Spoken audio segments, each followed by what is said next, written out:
Good morning and welcome to day 25. So, to hop right on into things, I was thinking yesterday, I was almost out of topics. I might be done, I might be out of things to say, but then I was like, you know what, Miranda? Some days are a struggle and you push through those. That's kind of the example you want to set. So even if they're not the fanciest, exciting, prettiest of days, you still push through it, right? One day at a time, because that's what we have to do. So by this whole lead by example bullshit, here I am still going through it and talking about it. So I hope that it's not getting too dull or dry or boring for any of you, but honestly, anyway, I was sitting around trying to think all right, what else do I have to say, really? I mean, honestly, could I have summed this up in 2 sentences? Human connection. That's the answer. Go connect to a human. It was crazy because Ryan Adams just made this post. He's this musician that's phenomenal on Instagram, that he's been sober 9 months, and how he did it was the help of one of his friends. One of his friends just listened to him, and that's what he needed, and that's what people need. And it goes back to this theory that human connection is the answer. Anyway, I digress. That's not what we're talking about today. What we're talking about today is, I started thinking, have you ever noticed how much sugar people consume in early recovery? Man, they always got bags of candy on them. I had one guy carry around gallons of chocolate milk with him, or and I mean big bags of candy, candy everywhere, just sugar happening all the time. I'm what the fuck? Why?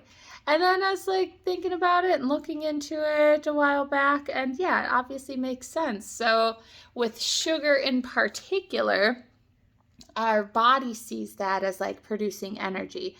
It helps us survive. So if sugar gives us a rush of energy that helps us survive, our brain is going to reward us with a shot of dopamine. So, and that's what it all comes back to today, is dopamine. So you'll see people eating high quantities of sugar because they get that blast of dopamine. If you remember back when we were talking about the other things, so dopamine is the chemical, the neurotransmitter in our brain that makes us feel good, right? And when we introduce a substance into our system, like meth, it's a burst of dopamine, way more than our brain could ever make. That's what makes us feel so good. That's why people continue to do it, because it fucking feels good, right? So we're getting all of our dopamine needs met by the substance, so our brain stops making it, so that when we stop the substance, our brain isn't making it. It takes about 90 days, 3 months, for our brain to catch back up and start making dopamine again.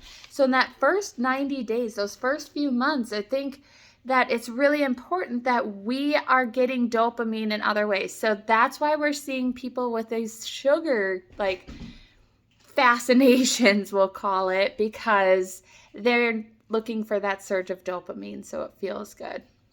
Other ways that people can get dopamine are sex and shopping and exercise and the smell of fresh baked cookies, which, as crazy as it sounds, that's one of my most favorite things. Fresh baked chocolate chip cookies still warm. I don't smell them or taste them like I used to since having COVID a year and a half ago, but I remember the smell and taste enough to know that it was definitely one of my most favorites.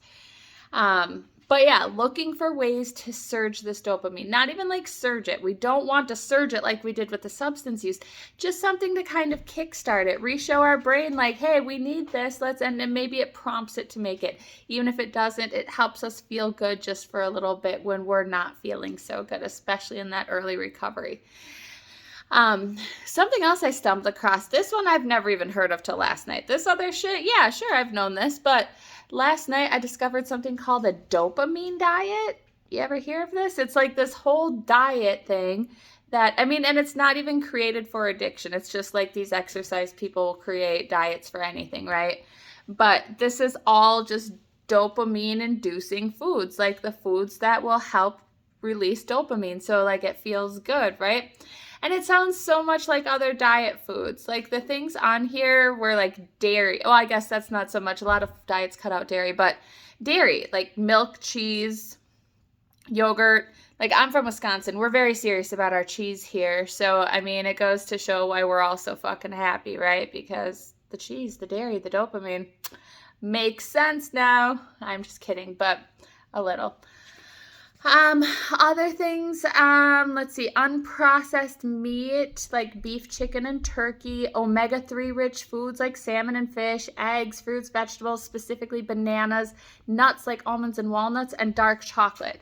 So you can look up the dopamine diet and see if there's anything. I mean, give it a whirl. Whatever we can do to boost the dopamine in our brains, especially in those first 90 days until our brains start producing it ourselves, is gonna be beneficial. It's gonna be helpful. I'm not saying go out and have sex every second of every day to boost that dopamine. I'm not saying overindulge by any means, but whatever you need to do to feel better and get a little bit of dopamine, go ahead and do it.